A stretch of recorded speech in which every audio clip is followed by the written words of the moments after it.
இந்த விஜய் கிட்ட வந்து சொல்றாரு, இந்த மாரி வந்து என்ன பண்ணுறதுன்னே தெரியல. அண்ணன பத்தி எந்த டீட்டெயிலுமே தெரியல. என்ன பண்ணுறதுன்னே தெரியல விஜய் அப்படி சொல்லிட்டு இருக்காரு. அத கேட்டு விஜய் அதிர்ச்சி அடைகிறாரு. இப்ப என்ன பண்றது? அண்ணன் வந்து கண்டிப்பா அந்த ஊருக்கு வந்திருக்காரு. ஆனா வீட்டுக்கு வரல. அதுக்கப்புறம் அண்ணன் எங்க போனாரு? எப்படி அண்ணன் தொலைஞ்சு போ முடியும்? அண்ணன் வந்து ஊருக்கு வந்திருந்தா கண்டிப்பா வீட்டுக்கு வந்துருவாரு. அவர் வராம இருக்க ஆளே கிடையாது. ஏதோ நடந்திருக்கு நடுவுல. அண்ணன் வீட்டுக்கு வர வழியில தான் ஏதோ அண்ணனுக்கு ஆபத்து ஏற்பட்டிருக்கு அப்படின்னு ஒண்ணு அதிர்ச்சி அடைகிறாரு விஜய். நீங்க என்ன சொல்றீங்க நிவின்? வேற வழியே இல்ல விஜய். நம்ம கம்ப்ளைண்ட் குடுக்கறது தான் போலீஸ் கம்ப்ளைண்ட் குடுக்கறது தான் நல்லதுன்னு தோணுது. ஏன்னா இதுக்கப்புறமும் வந்து அண்ணன் எங்க இருக்காருன்னு நம்மளால கண்டுபிடிக்காம இருந்தா நல்லதில்ல. வீட்டுக்கு என்ன பதில் சொல்லுவோம் நம்ம? அவங்க ஒய்ஃப் வந்து கங்காக்கு என்ன பதில் சொல்லுவோம் நம்ம? இப்ப கங்கா கன்சீவா இருக்கிறதால அவங்ககிட்ட நம்ம எதையும் சொல்ல வேணாம். வீட்லயும் யாருக்கும் தெரிய வேணாம். நான் அன்அஃபிஷியலா கம்ப்ளைண்ட் குடுக்குறேன். அது மட்டும் கிடையாது. என்ன எப்படியாவது வந்து அவர தேடுறதுக்கான முயற்சிய நம்ம ஏற்படணும் அப்படின்னு சொல்லிட்டு 2 பேரும் யோசிக்கிறாங்க. எங்க வந்து விஜய் என்ன பண்றாரு, அழகா சூப்பரா ஃபெஸ்டிவல் செலிப்ரேஷன் பண்ணுறதுக்காக கிராமத்து ஸ்டைல்ல எல்லா ஏற்பாடும் பண்ணிகிட்ருக்காரு. அதையெல்லாம் பார்த்து எல்லாம் ஆச்சரியப்படுறாங்க. அடுத்து வந்து போட்டிகள்லாம் நிறைய நடத்துகிறாரு.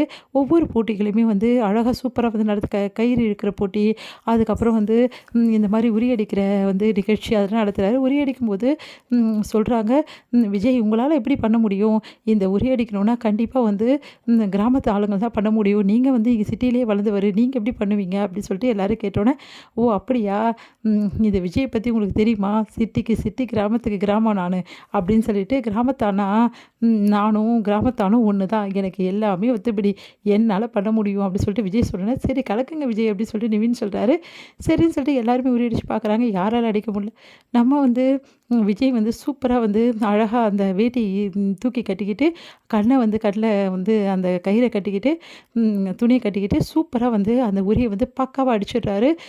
எல்லாருமே அதிர்ச்சி அடைகிறாங்க. எப்படி அடிச்சார் இவர் அப்படின்னு சொல்லிட்டு ஒன்றும் புரியாமல் எல்லாருமே அதிர்ச்சி அடைகிறாங்க. பார்த்துட்டே இருக்காங்க எல்லாருமே.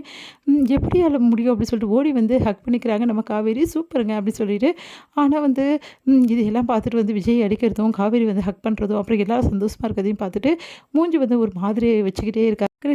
கிருஷ்ணா வந்து யோசிக்கிறாரு. அப்படி பார்த்துட்டே இருக்காரு. கிருஷ்ணா ஏன் இப்படி பார்க்குறாரு அப்படின்னு சொல்லிட்டு விஜய் யோசிக்கிறாரு. அடுத்து வந்து நிவின் கிட்ட கிருஷ்ணாவை பற்றி விசாரிக்க சொல்லி சொல்கிறாரு. ஏன் திடீர்னு விசாரிக்க சொல்கிறீங்கன்னு? கிருஷ்ணாவோட ஆக்டிவிட்டிஸ் எதுவுமே சரியில்லை. ராகவ் கூட கிருஷ்ணா பேசியிருந்ததை நான் பார்த்தேன். அப்புறமாவும் நான் கேட்டேன். நான் யார்கிட்டயுமே பேசணும்னு போய் சொல்கிறாரு. இந்த ஊரில் யாருமே தெரியாதுன்னு சொல்கிறாரு. அதனால் ராகவுக்கு இவருக்கு என்ன வந்து கனெக்ஷன் இருக்குது? இவங்க 2 பேரும் ஏன் மீட் பண்ணி பேசணும்? எல்லா விஷயத்தையும் நம்ம தெரிஞ்சுக்கணும் அப்படின்றாரு. சரி நான் விசாரிக்கிறேன் அப்படின்னு சொல்லிட்டு கிருஷ்ணா பற்றி ஃபுல் டீட்டெயிலையும் வந்து எடுத்துகிட்டு வராரு நிவின். கிருஷ்ணா முதல்ல வந்து வெளியூரில் படித்தவரே கிடையாது. அவரோட சர்டிஃபிகேட்லாம் வெரிஃபை பண்ணிங்களான்னு சொல்லிட்டு கேட்டோன்னா அதிர்ச்சி அடைகிறாரு. நீங்கள் என்ன சொல்கிறீங்க அப்படின்னு. ஆமாம் அவர் சரிதான், அவரோட ஏரியா எல்லாமே இதில் இருக்குது அப்படின்னு சொல்லிட்டு எல்லா டீட்டெயிலும் விஜய் கிட்ட கொடுக்குறாரு நிவின். அதை பார்த்த வந்து விஜய்க்கு அதிர்ச்சியாக இருக்குது. அப்போ கிருஷ்ணாவோட ஃபேமிலி எல்லாமே வந்து ஃப்ராடு ஃபேமிலியாக நம்மளை ஏமாற்றிருக்காங்க. அப்போ உண்மையிலேயே வந்து மாமாவோட 2வது ஃபேமிலி இவங்க இல்லை போட்டிருக்கே. இந்த விஷயம் வந்து யாருக்கும் தெரியல. எல்லாரும் அவங்க தான் 2வது ஃபேமிலி நினச்சிட்டு இருக்காங்க. நல்லா நம்மளை நம்ப வச்சு ஏமாற்றிருக்காங்க.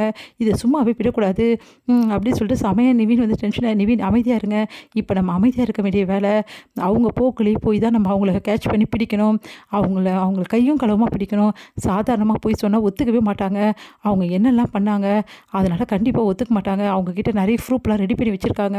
அதனால தான் அவங்க போலீஸே ஏமாத்துறாங்க. இதை வேறு மாதிரி டீல் பண்ணணும். இங்கே பாருங்கள், எக்காரணம் கொண்டு இந்த விஷயத்தை நம்ம யார்கிட்ட சொல்லக்கூடாது அப்படின்னு சொல்லிடுறாங்க. அடுத்து வந்து இங்கே என்ன பண்ணுறாரு, வீட்டுக்கு வந்து பேசிகிட்டு இருக்காரு. நிவின் வந்து கால் பண்ணுறாரு நைட்டில். அப்போ வந்து 2 பேருமே வந்து பேசிகிட்டு இருக்காங்க குமரனை பற்றி. இதை வந்து நம்ம காவேரி கேட்டுடுறாங்க. அப்போது மாமா ஊருக்கு வந்திருக்காரு, வீட்டுக்கு வரலையா? என்ன இவங்க பேசிக்கிறாங்க அப்படின்னு சொல்லிட்டு அதிர்ச்சி அடைகிறாங்க. அப்போது மாமா ஏன் வீட்டுக்கு வரல, எங்கே போனார் மாமான்னு சொல்லிட்டு இதெல்லாம் கேட்ட காவேரி கண்கலங்குறாங்க.